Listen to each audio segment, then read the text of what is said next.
Hi, everyone. Welcome back to 3 News Now. I'm Stephanie Haney. Today is Friday, July 2nd. Thank you for being here for the top stories from WKYC.com and our WKYC app. We start off with a little bit of a description behind a mailer that you may have gotten from mayoral candidate Dennis Kucinich here in Cleveland. And the image on it is disturbing. And those are Dennis Kucinich's words himself.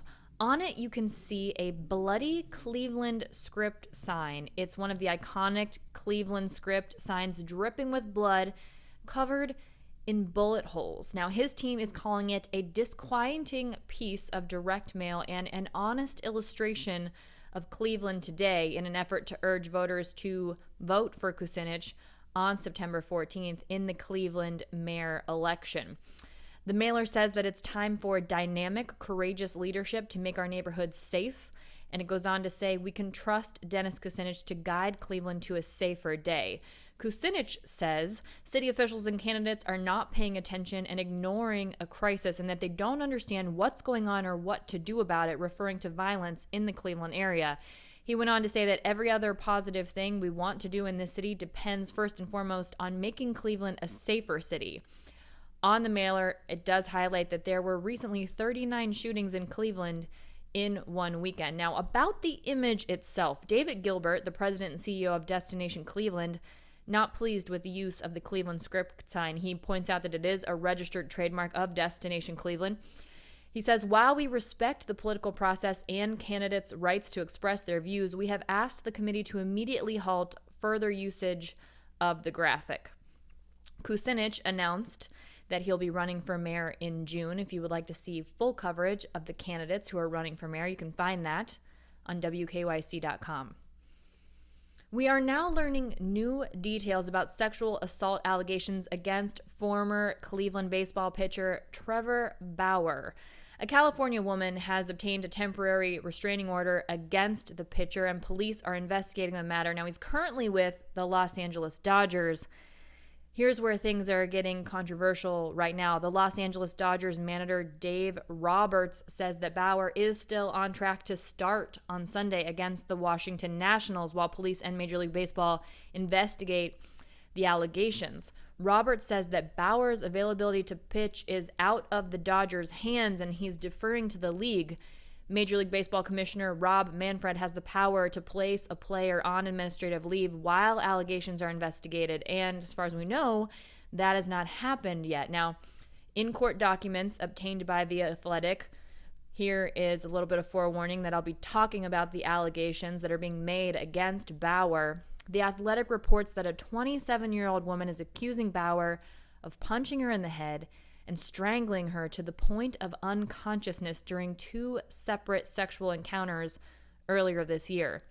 During one of those encounters, the woman says she woke up to find Bauer engaging in sexual acts that she did not consent to. Following their second meeting, the woman went to the hospital and was treated for several injuries, including a possible skull fracture. This is according to the court documents as reported by The Athletic. And she initially told doctors and police that she had engaged in, quote, rough sex, but later reported the matter to criminal investigators and obtained a temporary restraining order. She went on to say that she was afraid of what Trevor would do if he found out. She says, I remain afraid that Trevor will find me and hurt me for going to the hospital. Now, in a statement to reporters, Bauer's co-agent, John Fedoroff, disputed the allegations that Bauer committed any non-consensual violence. He said that Bauer met the woman in April and the two had a, quote, brief and wholly consensual sexual relationship initiated by the woman. Now, Major League Baseball and the Dodgers are facing criticism for not placing Bauer on leave. Bauer was here in Cleveland with the baseball team from 2013 to 2019. This is a developing story, of course. We will bring you more information as we have it. Now, here in Cleveland, the mortgage for the family of a fallen Cleveland officer, Vu Nguyen, has been paid off by Tunnel to Towers Foundation. His wife, Holly, said that the family would love to thank everyone from the bottom of their hearts. She says, it is impossible to fully express in words what a blessing this is to me and my children. It feels like a huge weight was lifted. My children and I are blessed to see my husband's sacrifice be remembered. Officer Nguyen passed away on July 6th, 2018. He collapsed during a training exercise. He was a 20-year veteran in law enforcement. He was also a father of 2 girls. The Tunnel to Towers Foundation's Fallen First Responder program works to ensure that families left behind by fallen officers can stay in their homes without the financial burden of a mortgage. And that's what Officer Nguyen's family will be able to do now with this gift from that foundation. Now, here in Ohio, the BMV has been taking part in a practice that dozens of other states take part in.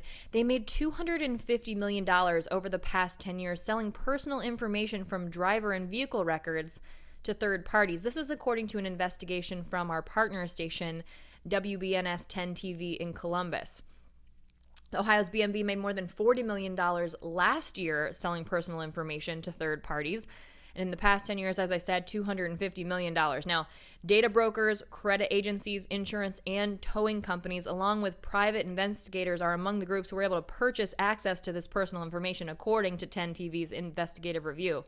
The director of Ohio's BMV, Charlie Norman, confirms that the money from these sales goes into a state highway fund that's used to help cover operating and administrative costs associated with running the BMV and other agencies within the Department of Public Safety. And what 10 TV found in the investigation is that this is relatively common. At least 35 states either sell or provide access to this kind of information to government agencies and private companies. Now, it's not without limitation. The Driver's Privacy Protection Act, DPPA, that prevents personal information from these records to be used for direct solicitation or marketing, but that doesn't mean that people don't violate that rule. Texas Attorney Joe Malley said he believes the source of extended auto warranty mailers, or maybe those phone calls that everyone's been talking about getting, originate with state sales of driver and vehicle data. Now, Ohio's BMV director Norman denies this. He says that people share information with their bank, oil change companies, and insurance companies, and all of those could have fine print that allow for direct marketing or solicitations. But something that a lot of people may be not aware of here in Ohio that now will be made aware of after we're learning that they made $250 million on this practice in the last 10 years. Congratulations are in order for a Mentor high school athlete who has been named Gatorade's Player of the Year. This is Paige Flourier. She's the 2020-2021 Gatorade Ohio Girls Track and Field Player of the Year. Let me say that again. 2020-2021 Gatorade Ohio Girls Track and Field Player of the Year. She's the first player to win this honor from Mentor High School. It recognizes outstanding athletes and rewards high academic achievement as well for exemplary character on and off the field. Now, because of this, Paige is a finalist for Gatorade's National Girls Track and Field Player of the Year Award. That will be announced later in July. Paige is 5'8". She's a senior at Mentor High School. She's won 4 individual events at the Division I state track meet this season, and she led her team to the state championship. She won the 100-meter dash, the 200, the 400, and the long jump. She also had the 5th best length in the long jump nationally with a season best this year. Pretty incredible. She also mentored youth track athletes and volunteered in a special needs classroom. She's got a 3.77 GPA, and she has a signed national letter of intent to the University of North Carolina. Go Tar Heels. That's one of my alma maters. She'll attend there on a track and field scholarship in the fall. Congratulations to Paige. Very well deserved. In other sports news, for the Tribe, Franmil Reyes and Roberto Perez are both expected to rejoin the Tribe on Saturday. Manager Terry Francona confirmed on Thursday that designated hitter Reyes and catcher Perez are both expected to be activated from that injured list for the latter half of the 4-game series against the Houston Astros. Now, they've both missed quite a few weeks because of what could be described as kind of freak ailments. It was back on April 13th when Perez hurt his right ring finger after getting crossed up on a pitch from James Karinchak. Now, originally, the Tribe thought that he was fine and he continued to play for the next 3 weeks, but then in early May, it was discovered that the finger was broken and he had to have surgery. Now, Reyes had to leave a May 22nd game after hurting himself swinging at a pitch. Later found out he had an oblique strain, and that's kept him sidelines. Now, both of them have been at AA Akron and AAA Columbus, working it out, getting some reps in. Reyes actually hit a solo homer Tuesday night in a 2-0 Rubber Ducks win, and Perez had to leave the game after a pitch in the dirt caught him on the meat in his right hand. But Francona said x-rays were negative and he will catch Friday night for the Clippers before returning to Cleveland.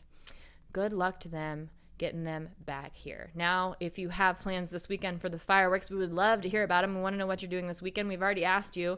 Yesterday, we asked you where your favorite spots are to watch fireworks. We've got the full guide for you on WKYC.com. If you want to check that out, we'll let you know where fireworks will be organized by county, by time and location, and where you can listen to synced up music in case there's a radio station in the area playing music to go along with those fireworks shows. That's it for your 3 News Now update today for Friday, July 2nd. I will be out on Monday, continuing to celebrate the 4th of July holiday. I hope you all have a wonderful holiday weekend.